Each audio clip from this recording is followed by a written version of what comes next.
Hello students, today we will discuss COCOMO model, what are the types of COCOMO model and what are the classes used in COCOMO model. अगर आपने मेरे इस channel को अभी तक subscribe नहीं किया है तो प्लीज इसको अभी सब्सक्राइब करें। सब्सक्राइब करने के लिए मेरे इस वीडियो के नीचे इस सब्सक्राइब बटन पर क्लिक करें और साथ ही साथ वीडियो को लाइक करना ना भूलें। COCOMO model. COCOMO means constructive cost model.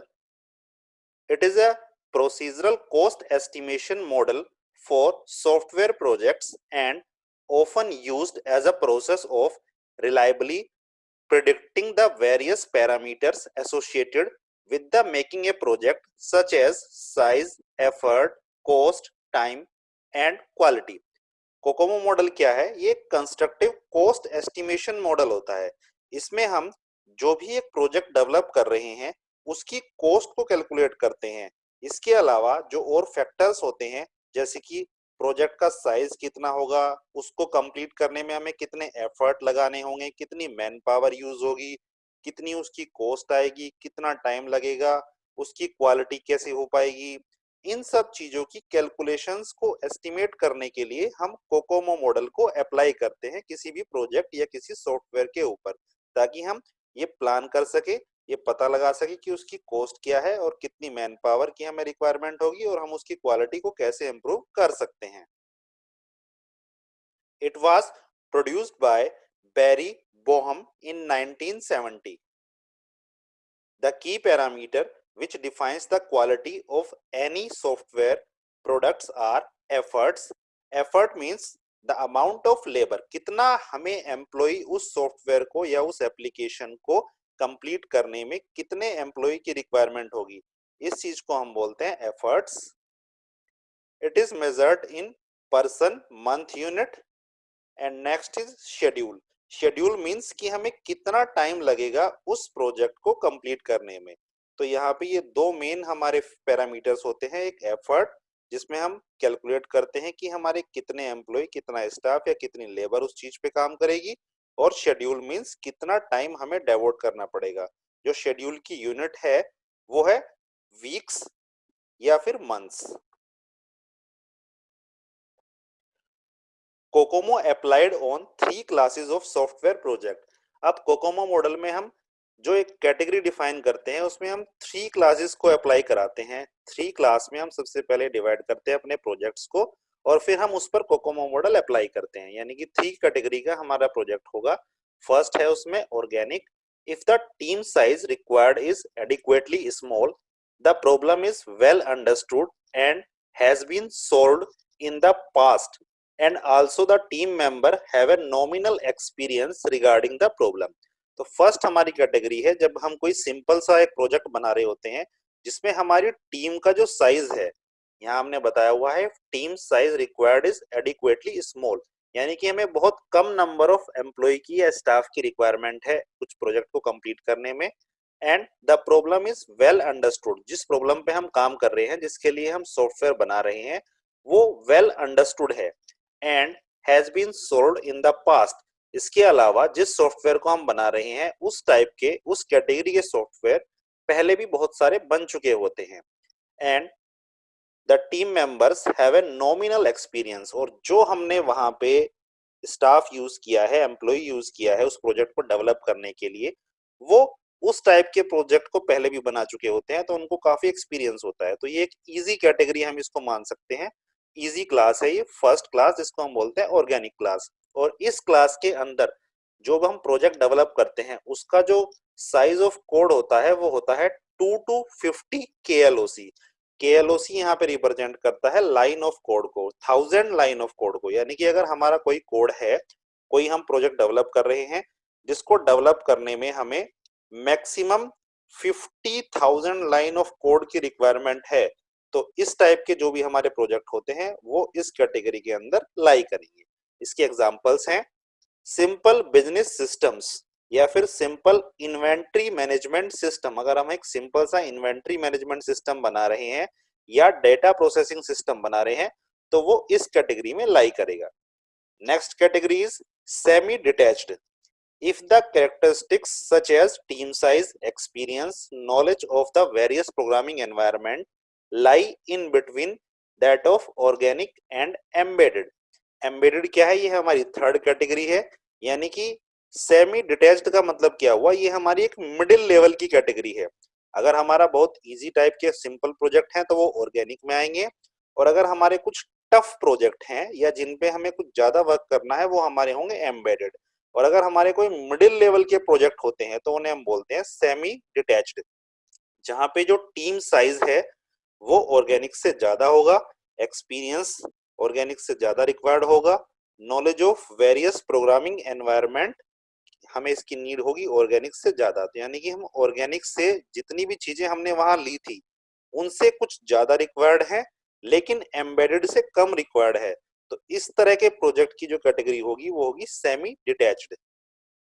The project classified as semi detached are comparatively less familiar and difficult to develop compared to the organic ones and require more experience and better guidance and creativity. अब semi detached के अंदर जो हम code बनाएंगे, जो software develop करेंगे, उसमें जो कोड का साइज है वो मिनिमम तो होता है 50,000 लाइन ऑफ कोड और मैक्सिमम होगा 300, यानी कि 300,000 लाइन ऑफ कोड तक हम कोड कर सकते हैं सेमी डिटैच्ड के अंदर। इसके एग्जांपल्स देख लेते हैं। इसका एग्जांपल है, अगर हम कोई कंपाइलर डेवलप कर रहे हैं या कोई एम्बेडेड सिस्टम ही बना रहे हैं, कोई ऑपरेटिंग सिस्टम डेवलप कर रहे हैं, कोई नया डेटाबेस हम बनाने जा रहे हैं, तो इस टाइप के जो प्रोजेक्ट्स होते हैं वो लाई करते हैं सेमी डिटैच्ड कैटेगरी में। Now third category embedded, a software project with requiring the highest level of complexity, creativity and experience requirement fall under this category. अब embedded कैटेगरी में क्या होगा, अगर हमारे प्रोजेक्ट का जो लेवल है वो काफी कॉम्प्लेक्स है, उसमें कुछ और ज्यादा हमें क्रिएटिविटी की रिक्वायरमेंट है और हमें मोस्टली सबसे ज्यादा एक्सपीरियंस लोग वहां पे रिक्वायर्ड हैं, तो ये हमारी थर्ड कैटेगरी में लाई करेंगे, एम्बेडेड कैटेगरी में। Such software require a larger team size than the other two models and also developers need to be sufficiently experienced and creative to develop such complex model. यानी कि अभी तक जो हमने दो कैटेगरी डिस्कस की थी, सेमी डिटैच्ड और ऑर्गेनिक, उनमें जितना टीम साइज एम्प्लॉय हमें रिक्वायर्ड था उससे ज्यादा हमें यहाँ पे चाहिए होगा, उससे ज्यादा एक्सपीरियंस लोग चाहिए होंगे, और हमारा जो टाइम है वो भी इसमें थोड़ा बहुत इंक्रीज हो जाता है क्योंकि सिस्टम की कॉम्प्लेक्सिटी ज्यादा है और हम इस तरह के सॉफ्टवेयर पहले नहीं बना चुके होते हैं, यहाँ पे कुछ नई क्रिएटिविटी हमें फॉलो करनी होती है। तो अगर इस टाइप के हम प्रोजेक्ट डेवलप कर रहे हैं तो वो लाई करेंगे एम्बेडेड कैटेगरी में। और इसके अंदर जो हमें कोड लिखना होता है वो होता है ओवर 300,000 लाइन ऑफ कोड। अगर हम 300,000 लाइन ऑफ कोड से भी ज्यादा का कोई कोड लिख रहे हैं, कोई प्रोजेक्ट डेवलप कर रहे हैं, तो वो लाई करेगा इस कैटेगरी में। इसके एग्जांपल्स देख लेते हैं। जैसे हम एटीएम के लिए कोई कोड बना रहे हैं या एयर ट्रैफिक कंट्रोल करने के लिए कोई कोड डेवलप कर रहे हैं, कोई प्रोजेक्ट डेवलप कर रहे हैं, तो हम इस कैटेगरी में उस प्रोजेक्ट को डेवलप करते हैं और देन उस पे जो हमारा कोकोमो मॉडल है वो अप्लाई किया जाता है ताकि हम उसकी कॉस्ट कैलकुलेट कर सके, उसके एफर्ट कितनी उसमें मैन पावर लगनी है, ये सब कैलकुलेट कर सके। Now types of Kokomo models. Kokomo models हमारा बेसिकली थ्री टाइप्स का होता है। First is basic COCOMO model, second is intermediate COCOMO model and the last one is detailed Kokomo model. अब वन बाय वन हम इनको discuss करेंगे। First is basic COCOMO model. The first level is basic COCOMO model can be used for quick and slightly rough calculations of software cost. अगर हम software cost को रफली calculate करना चाहते हैं, हम उसमें एग्जैक्ट कैलकुलेशन नहीं निकाल रहे हैं, हम बस एक आइडिया लेना चाह रहे हैं कि हमारा जो प्रोजेक्ट हमारे पास आया है, जो हमें डेवलप करना है, उसमें एक एस्टिमेशन कॉस्ट निकल के आ जाए कि इसमें इतना खर्चा होगा हमारा, तो हम बेसिक कोकोमो मॉडल को फॉलो करते हैं। Its accuracy is somewhat restricted due to the absence of sufficient factor considerations. इसमें उतनी एफिशिएंसी नहीं आ पाती है क्योंकि बहुत सारे ऐसे फैक्टर्स होते हैं जो हम यहाँ पे मिस कर देते हैं, उन सारे फैक्टर्स को हम इंक्लूड नहीं कर पाते, जैसे कि हम एक कंपनी में जब प्रोजेक्ट डेवलप कर रहे होते हैं तो हमारे पास सबसे पहले हम फोकस करते हैं कि कितने एम्प्लॉइज हैं जो उस पर काम करेंगे, उनकी सैलरी हम कैलकुलेट करते हैं, कितना इंफ्रास्ट्रक्चर है।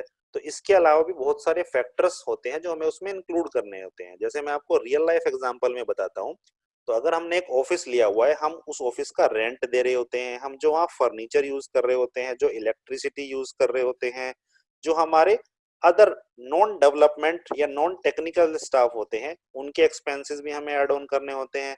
तो ये बहुत सारे फैक्टर्स हैं जिनको हम इसमें इंक्लूड नहीं करते हैं या वो टेक्निकली इंक्लूड नहीं हो पाते हैं। तो हम सिर्फ रफ आइडिया लेने के लिए बेसिक कोकोमो मॉडल का यूज करते हैं। Software development effort is estimated using line of code. यहाँ पे जनरली हम क्या करते हैं, हम सिर्फ कितने लाइन का हमारा वो कोड है, हम उसी के बिहाफ पे एक बेसिक कैलकुलेशन निकाल के दे देते हैं, बेसिक कॉस्ट निकाल के दे देते हैं सॉफ्टवेयर की। अब इसमें हमारा सबसे पहले अगर हमें एफर्ट कैलकुलेट करने हैं तो उसके लिए हमारे पास एक फॉर्मूला है, capital E is equal to a KLOC to the power B। अब KLOC क्या है, ये है थाउजेंड्स लाइन ऑफ कोड। अगर हमें डेवलपमेंट टाइम निकालना है जो कि D होता है, वो हमारा कैलकुलेट हो जाएगा C ब्रैकेट में एफर्ट को हम डाल देते हैं और इसकी पावर हो जाती है हमारी D। नेक्स्ट, अगर हमें पीपल कितने रिक्वायर्ड होंगे उसमें वो निकालना होता है, तो हम एफर्ट को E को डिवाइड कर देते हैं टाइम D से। अब यहाँ पे ये A B C और स्मॉल d, ये चारों हमारे क्या हैं, ये चारों हमारे कांस्टेंट या फिर कोफिशिएंट होते हैं जिनकी वैल्यू हमें प्री डिफाइंड होती है।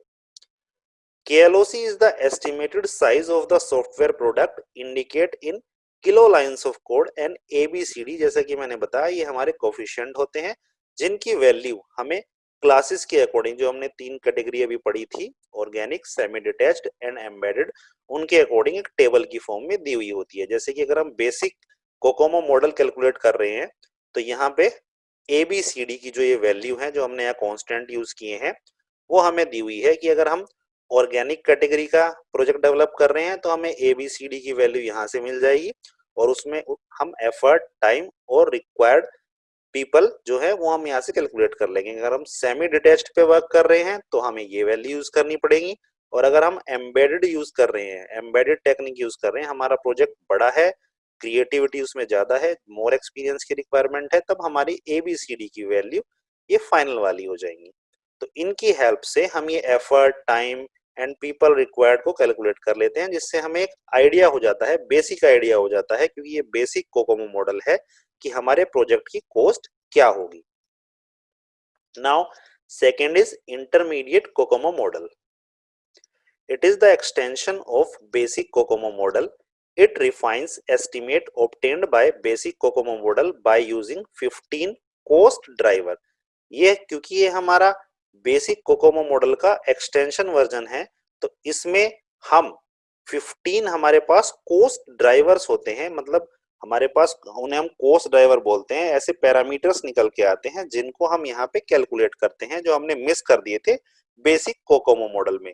अब इनकी हेल्प से जो हमारी कॉस्ट निकल के आएगी वो और ज्यादा एक्यूरेट निकल के आती है कि हमें प्रोजेक्ट को डेवलप करने में कितना टाइम लगेगा या कितना पैसा रिक्वायर्ड है, कितनी कॉस्ट उसकी आएगी, ये कैलकुलेट करने में और ज्यादा एफिशिएंसी आ जाती है। Classification of cost drivers and their attributes. अब ये जो हमारे 15 कॉस्ट ड्राइवर्स हैं, इनको हमने अलग अलग कैटेगरी में कैटेगराइज किया हुआ है और हम टोटल 15 कॉस्ट ड्राइवर यहाँ पे स्टडी करेंगे। उनमें फर्स्ट हमारा है प्रोडक्ट एट्रीब्यूट्स। इसके अंदर जो हमारे कॉस्ट ड्राइवर्स आते हैं वो है required software reliability, size of the application database, the complexity of the product. Next category है हार्डवेयर एट्रीब्यूट। इसमें हम जनरली हार्डवेयर्स को इंक्लूड करते हैं। रन टाइम परफॉर्मेंस कॉन्स्टेंट, ये हमारा फर्स्ट कॉस्ट ड्राइवर है इस कैटेगरी में। Memory constant, volatility of the virtual machine, required turn around time.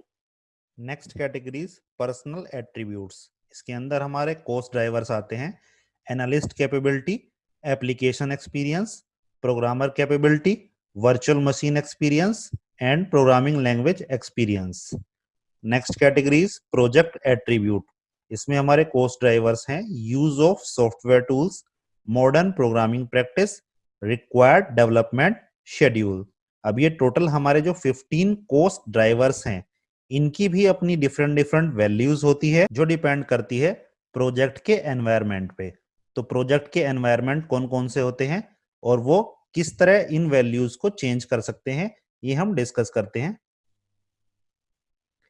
The 15 values are then multiplied to calculate the EAF. EAF को हम बोलते हैं Effort Adjustment Factor. The intermediate COCOMO formula now takes the form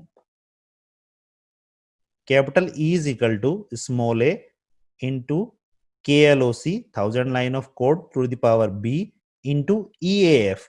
EAF can be calculated by multiplying all the values that have been obtained after categorizing each cost driver. Each cost driver को categorise करने के बाद जो भी हमारे पास 15 coast drivers की value आएगी उनको हम मल्टीप्लाई करेंगे और इसमें हम फाइनली जो बेसिक कोकोमो मॉडल था वहां हम जो ई की वैल्यू निकालते थे उसमें इसको मल्टीप्लाई कर देते हैं। तो हमारे पास फाइनली इंटरमीडिएट कोकोमो मॉडल के अकॉर्डिंग अगर हम ये ई इफेक्ट कैलकुलेट कर रहे हैं तो ये वैल्यू आ जाएगी। Now D is equal to C effects to the power D. ये हम उसी तरह से कैलकुलेट करते हैं जैसे हम बेसिक कोकोमो मॉडल में कैलकुलेट करते थे। सेम जैसे वहां पे हमने बताया था कि ए बी सी डी की वैल्यू फिक्स होती है क्योंकि ये कोफिशिएंट है, तो यहाँ पे इंटरमीडिएट कोकोमो मॉडल में इनकी सिर्फ वैल्यूज चेंज हो जाती हैं और ये चारों कोफिशिएंट की वैल्यू हम इस टेबल से कॉपी करके न्यूमेरिकल को सोल्व कर लेते हैं। ये आपको और ज्यादा क्लियर हो जाएगा जब अपनी नेक्स्ट वीडियो में मैं basic COCOMO model, intermediate model और जो हमारा थर्ड मॉडल होगा इन तीनों के हम कुछ न्यूमेरिकल सोल्व करेंगे तो आपको ये सब चीजें क्लियर हो जाएंगी। Now each cost driver is rated for the given project environment. ये प्रोजेक्ट एनवायरनमेंट क्या है? ये हमारे 6 टाइप के प्रोजेक्ट एनवायरनमेंट होते हैं। Very low, low, nominal, high, very high and extra high. अब जो हमारे 15 कोस्ट ड्राइवर्स थे उन पे हम किस एनवायरनमेंट में काम कर रहे हैं, मींस हमारे ये 6 एनवायरनमेंट हैं, तो हमारे ईच कोस्ट ड्राइवर की जो वैल्यू है वो 6 वैल्यूज निकल के आएंगी। वो डिपेंड करेगा हम किस एनवायरनमेंट पे काम कर रहे हैं। तो इसकी भी एक कंप्लीट टेबल होती है क्योंकि उस टेबल को हमें मेमोराइज नहीं करना पड़ता। जब हम इसका न्यूमेरिकल सोल्व करते हैं तो या तो हमें उस पर्टिकुलर कोस्ट ड्राइवर की वैल्यू उसके एनवायरनमेंट के अकॉर्डिंग क्वेश्चन में गिवन होती है या फिर हमें डायरेक्ट ही एक वैल्यू देगा कि आप इसके अकॉर्डिंग ही इस क्वेश्चन को सोल्व कर दें। क्योंकि ये टेबल बहुत कॉम्प्लेक्स हो जाती है तो इसलिए इसको हमें मेमोराइज नहीं करना पड़ता। अब ये कंप्लीट टेबल मैं आपको यहाँ शो नहीं कर रहा हूं, जब हम नेक्स्ट वीडियो में इसका न्यूमेरिकल सोल्व करेंगे तब मैं आपको ये कंप्लीट टेबल शो करके दिखाऊंगा। Now third one is detailed Kokomo model. It refines intermediate COCOMO model. Detailed COCOMO incorporates all characteristics of the intermediate version with an assessment of the cost drivers impact on each step of the software engineering process. अब detail COCOMO model क्या है? ये फिर से हम refine कर रहे हैं या एक्सटेंशन वर्जन है इंटरमीडिएट कोकोमो मॉडल का। इसमें हम जो हमने वो कोस्ट ड्राइवर्स जो थे जिन्हें हमने फॉलो किया था उन पे तो हम फोकस करते ही हैं, लेकिन यहाँ पे हम कुछ और नए फीचर ऐड ऑन कर देते हैं जिसकी हेल्प से हमें डिटेल में ये निकल के आ जाता है कि हमारा जो प्रोजेक्ट डेवलप होने जा रहा है उसकी एक्चुअल फाइनलाइज कॉस्ट क्या होगी और हमें कितना उसमें एफर्ट लगाना पड़ेगा, कितने उसमें एम्प्लॉय हमें लगाने पड़ेंगे। तो ये जो हमारे तीनों कोकोमो मॉडल्स हैं ये हमें सिर्फ ये आइडिया देते हैं। अगर हम फर्स्ट मॉडल फॉलो कर रहे हैं बेसिक मॉडल तो वो हमें बताता है सिर्फ एक बेसिक रफ आइडिया कि हमारा जो प्रोजेक्ट है उसकी कॉस्ट ये होगी। सेकंड इंटरमीडिएट में हम उसे और ज्यादा रिफाइन कर देते हैं और अगर हमें बिल्कुल डिटेल में ही निकालना है कि कॉस्ट कितनी आएगी तो हम ये थर्ड टाइप का जो कोकोमो मॉडल है इसको इसके अकॉर्डिंग प्रोजेक्ट को अप्लाई कराते हैं। The detail model uses different effort multipliers for each cost driver attributes. In detail COCOMO, the whole software is divided into different modules and then we apply COCOMO in different module. इसमें क्या होता है, क्योंकि हमें यहाँ detail में चीजें निकालनी है तो हम जो हमारे ये कॉस्ट ड्राइवर हैं उनको तो हम कैलकुलेट करते ही करते हैं, इसके अलावा हम अपने प्रोजेक्ट को डिवाइड कर देते हैं डिफरेंट डिफरेंट मॉड्यूल्स में, और देन एक सेपरेट मॉड्यूल पे कोकोमो अप्लाई करते हैं, फिर दूसरे पे कोकोमो अप्लाई करते हैं। इस तरह से हमने जितने भी पार्ट्स में उसको ब्रेक किया हुआ है सब पे सेपरेटली हम कोकोमो मॉडल्स को अप्लाई करते हैं और फाइनली उन सबको ऐड कर देते हैं, तो हमारे पास डिटेल कोकोमो मॉडल के अकॉर्डिंग कॉस्ट और एफर्ट निकल के आ जाते हैं। The 6 phases of detailed COCOMO models are planning and requirement, system design, detailed design, module code and test, integration and test, constructive model। तो हम इन 6 phases में अपने प्रोजेक्ट को ब्रेक करते हैं, देन इंडिविजुअल फेज के ऊपर हम कोकोमो मॉडल अप्लाई करते हैं और फाइनली उसकी कंप्लीट कॉस्ट एंड एफर्ट निकालने के लिए हम इन सबको ऐड कर देते हैं। तो इन तीनों मॉडल्स के न्यूमेरिकल मैं अपनी नेक्स्ट वीडियो में आपसे वन बाय वन डिस्कस करूंगा। होप आपको ये तीनों मॉडल क्लियर हो गए होंगे। Thanks for watching my video.